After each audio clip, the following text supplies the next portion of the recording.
contact told me they found Chiara McCoy. But then, the next day, they're gone. Oh no. I hope they are okay. Oh my God. I hope they're still alive. Malakas ang kutag ko okay sila. Alive na alive. If you really think they're still alive, where are they? That I don't know, Miss La Muerte Bianca. There are so many possibilities. Like what? Tell me. Well, for one, maybe. They have embraced their new identities. No more trace of McCoy and Chiara. They ran away, live happily ever after. Yes, possibly. McCoy and Chiara are very much in love. They are young, and they can do anything for love. But I won't do that. Absurdo. I'm sure you understand also, right? Like Chiara, you've been young once. And when you're young, you're so in love, like Gaga in love, like Beyonce. Stop entertaining with that silliness. La Morte Bianca, how about you? Where do you think McCoy and Chiara are right now? Maybe the police got them. And instead of killing them, they pleaded for immunity. And so, the police have turned them both against us. They might just shaking hands with the police as we speak.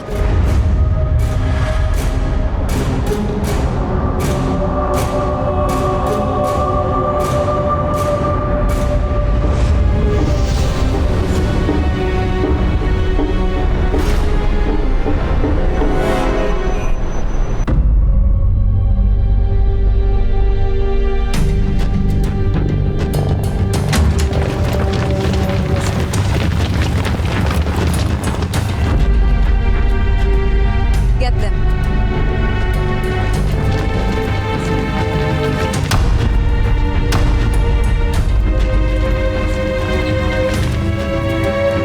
Well, I really hope this is not the case.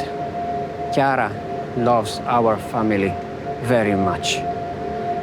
For Chiara, family always comes first, before anything else. Well, you can wish all you want, Victor. But wherever they are, that's not my concern anymore. I have business to run, and nothing can stop me. I will call the Concordato and update them that today we officially kick off our major plan. We start our Philippine invasion.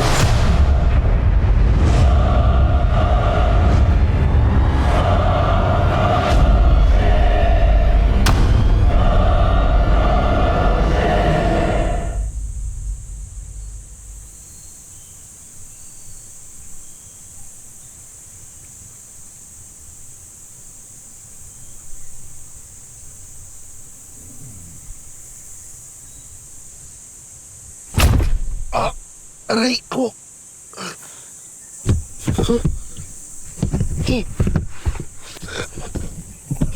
Hello? Hello? Tao po? Anybody there? Tao po?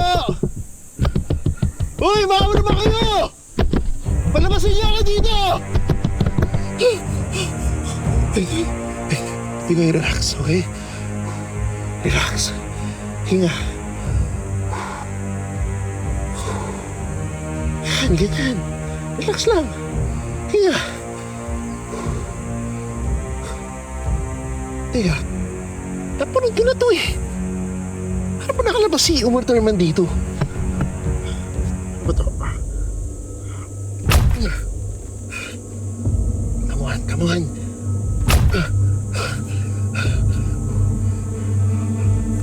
Alay! Binabay ka! Ah! Mama! Mama! Mama!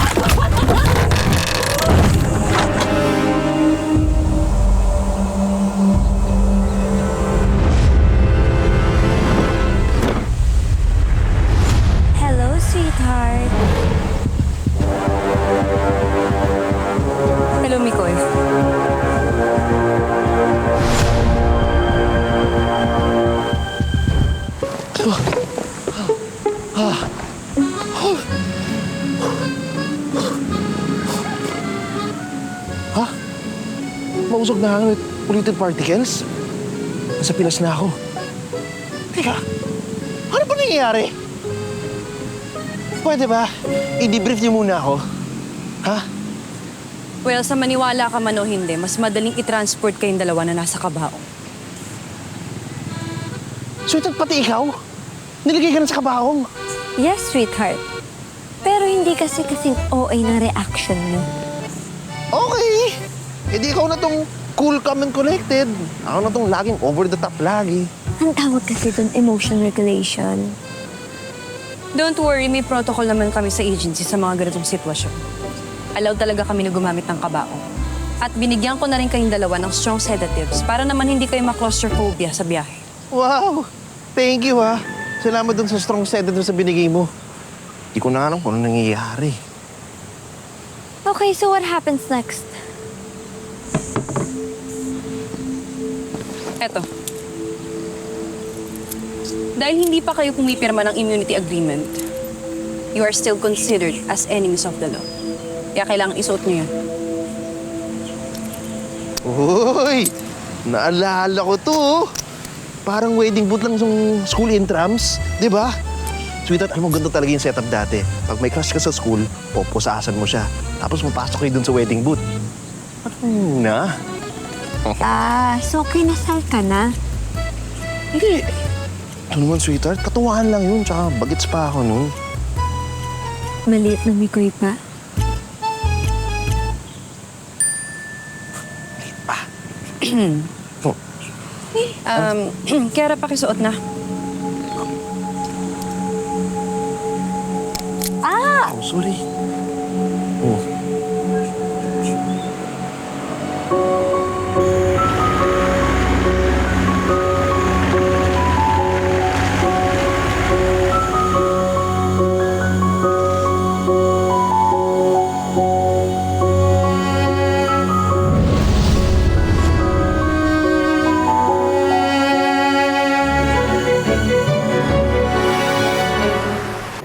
Okay, thank you. Balik ka ulit, ha? Agnes! Yan eh. Oh! Agnes! Oh, kapete! Tapo kayo. O, sino? Yung... So, pili ka nga. O, ano't napatpat ka dito? Mag-a-apply po ako. Oh, ikaw ba, anak, is talagang sigurado? Alam mo, masisira ang summer vacation mo. Oh, Sigurado po ako. At saka approve po ito ni Daddy Sir. okay. Ima-manage ko lang ang expectations mo, ha? Tignan mo naman ang aming tortahan. Napakaliit lang siya, hindi siya high-tech. Tignan mo naman yung aming pugon. Very traditional. Diba? Pechay, Angel. Oh, darang na darang kami dito sa init. Ikaw ba'y sanay ka sa initan? Nako, dito manlalagkit ang balat mo sa init. Tsaka alam mo dito, pag ganitong summer vacation, sunod-sunod ang piyesta sa mga barangay. Kaya maraming kaming orders. Sobra. Sabi ko sa'yo, hindi ka makakapagpahinga. Kahit umupo, hindi mo magagawa. True. Okay, noted. Opa. Okay, ha? Hindi kita dinidiscourage, okay, Sophie? Pero ikaw ba talagang sigurado sa gusto mo? Yes po, sigurado po ako. Kebs ko po yung init, yung pagod, kahit madami pang orders po yan, kayang-kaya ko po yan kasi summer job po talaga yung hanap ko. At saka, wala naman po madaling trabaho. Basta ang goal ko po is makadevelop ng life skill na hindi ko basta-basta natututunan sa school. Eh, yun naman pala eh. Ba't di ka na humanap ng ibang summer job? Diba? Yung align dyan sa mga life skills mo. Ba't dito pa kasi sa amin? Tama din. Gusto ko nga rito. At saka, gusto ko rin katabi si Nanay Tess. Talaga, binola pa ako. Ay, hindi ko po kayo binobola. Alam po ninyo, matagal ko na po talagang gustong matutunang mag-bake. Sakto, ito na po yung chance ko at saka best part pa, parang magkakabanding na po tayo. Nang sa ganon, parang mas nakilala ko rin po yung mami ko. Ikaw talagang bata. Saan gagawin mo lahat para makuha mong gusto mo? Ay, nako, Nay. Sinabi mo pa. Ikaw talaga susuko sa determinasyon ni Sophie. So, hired na po ba ako? Pwede na po ba ako magsimula? Ayos na iya. Manonorta ka na. Torto. Nasaan tayo? This is the safe house. At parte to ng immunity agreement na pipirmahan niyo. At gaano naman ka-safe tong safe house na to? Well, safe na safe dito. At kaya lang naman din na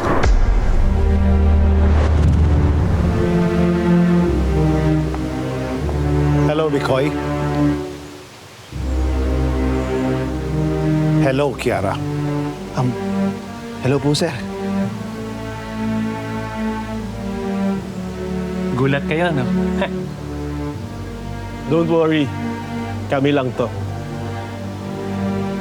Welcome back.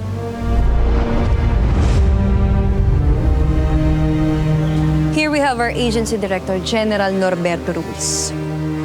We're also joined by our Senator Quintin. At siya ang katulong namin sa kaso natin. Win-win, Senator Quintin.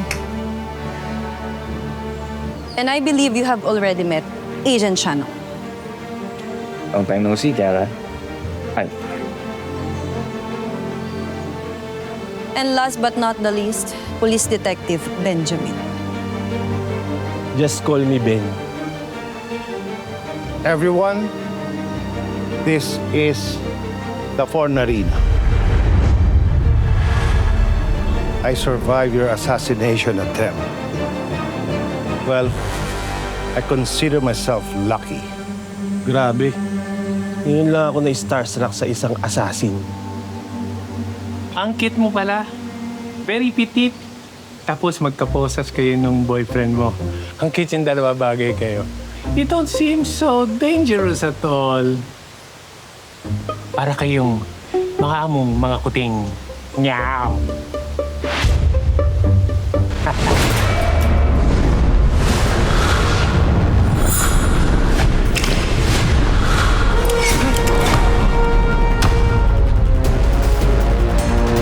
Eh ngayon, maamong kuting pa rin ba?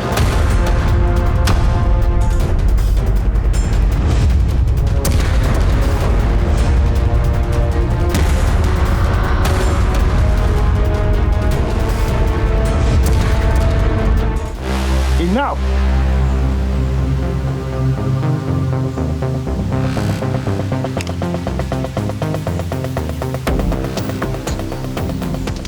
We got your message sa Fornarina.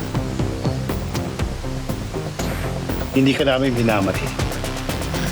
Well, I hope you honor your words, General. Kasi handa kami makapagtulungan sa inyo. Sana kayo rin.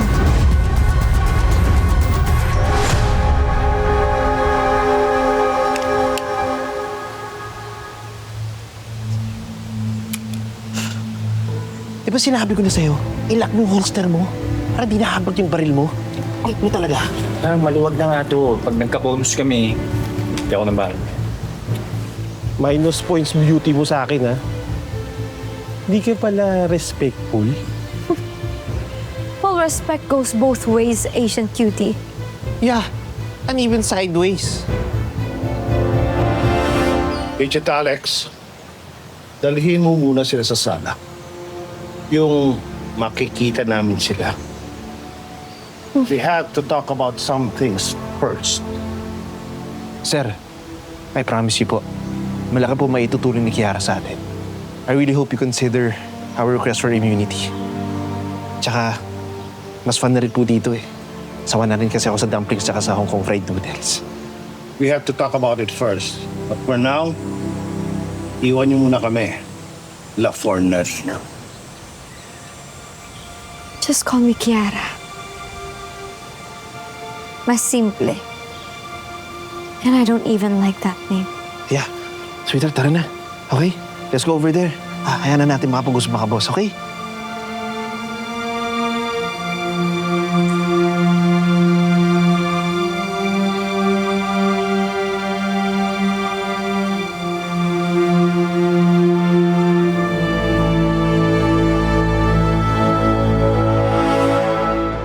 Ay! Naku, bagay naman pala sa'yo ang t-shirt ng Angelito ko. Kahit konting medyo malaki lang siya. Konti. Ay, naku, okay lang po to sa akin. Okay lang po kahit medyo malaki sa akin. At saka hindi naman po ito yung first time na pinahiram po niya ako ng gamit niya. Remember the toothbrush? Girl, parang di yung flex. Really? Uy, extra toothbrush ko yun, no? Tsaka, nakaraan na po yun. Huwag na po nating balikan yung nakaraan. Kalimutan na natin yun. O siya, sige. Kailangan ka nang umakyat sa kusina dahil magtatrabaho ako at magpe-prepare ng lunch. Let's work. Oo, let's work in the kitchen. Come on. Kitchen, may delivery tayo. Paubaya mo na yun sa mga bata. Tayo, we will work upstairs. Halika na. Work upstairs. Halika na kasi. Let's work na. Let's go to work. Yeah. Sus! Ikaw, kung ano sinasabi mo kay nanay, nakakahiya. Nahiya ka pa? Kita mo ba yun? Parang okay na okay nga kay nanay. O ano, saan na tayo magsisimula? Alam mo, hindi pa uli ang lahat. Pwede ka pang umatras. Mag-relax ka na lang dun sa resort. Tignan mo, ang init-init oh. Sarap mag-swimming ngayon. Alam mo ikaw, great pretender ka, no? Pag nandyan yung parents mo, ang bait-bait mo, akala mo kung sino kang anghel. Pero pag wala na sila, ayan, ganyan ka. Parang kulang na lang paalisin mo ko dito sa tortahan ninyo. O ba, alam mo, kung ako great pretender, ikaw, great manipulator ka. Tignan mo, ang bilis-bilis mong napao si nanay at tatay sa gusto mo. Hindi lang ngayon ha, sa maraming tao, sa maraming pagkakataon, basta may gusto ka, nakukuha mo talaga eh. Ikaw lang yung hirap-hirap makuha eh. Because I'm not a yes man. Ha? O siya, magtrabaho na tayo. Meron pa tayong 100 tortang tatapusin at i-deliver. 100? Ganun kadami? Pwede na sumingit? Yes, 100, 100, 100. Kaya mamaya na yung mga arte-arte yung dalawa. Kailangan natin mag-bake ng 100 torta cakes. So help us God. Let's go. Tara na.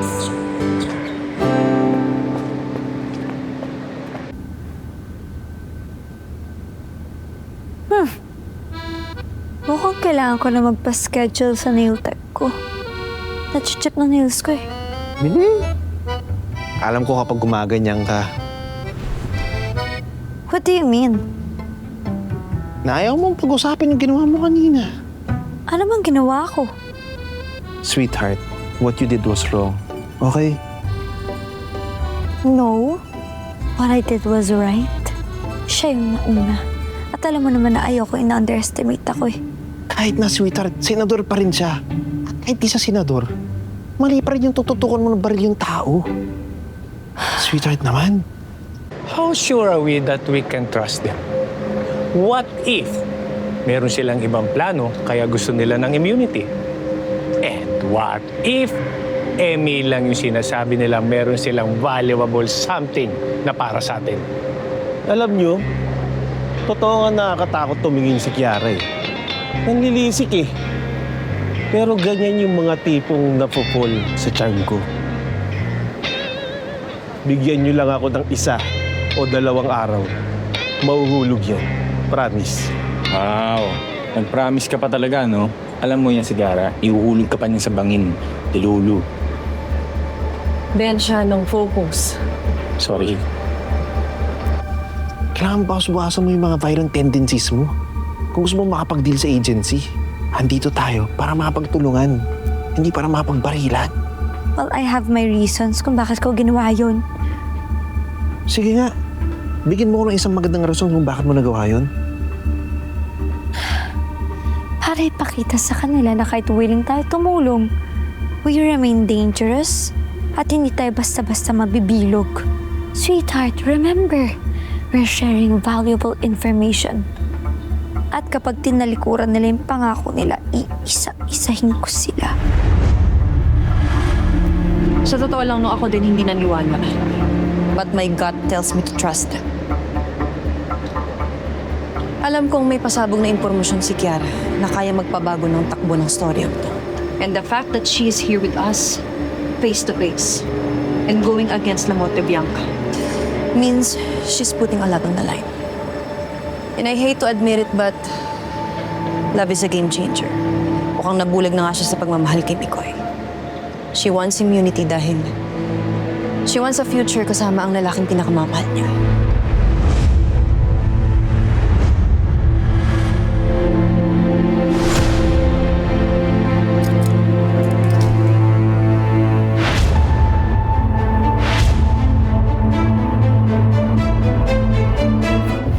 still believe we are doing the right thing. If Kiara says that the Moravianos is not of our concern, then we must be dealing with something much bigger.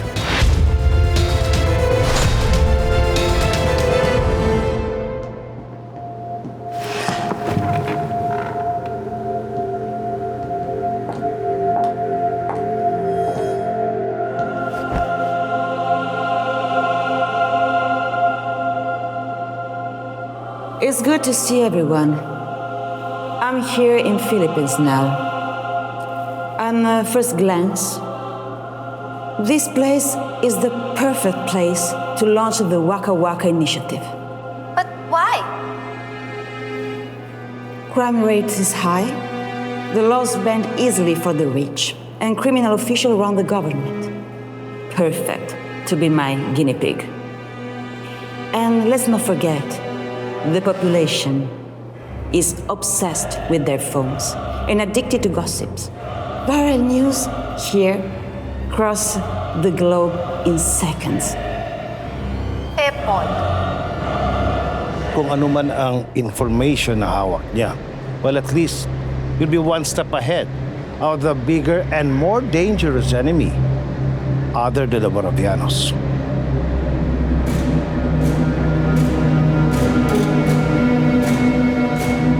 Si Kiara in the higher chair. Where is she?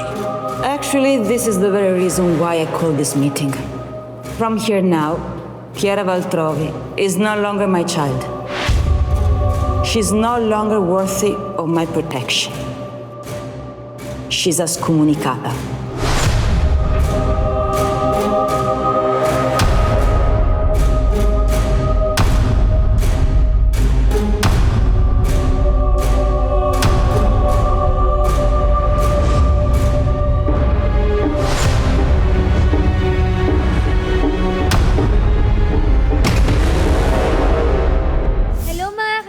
Ako po si Andrea Brillantes bilang Kiara sa A Secret in Prague.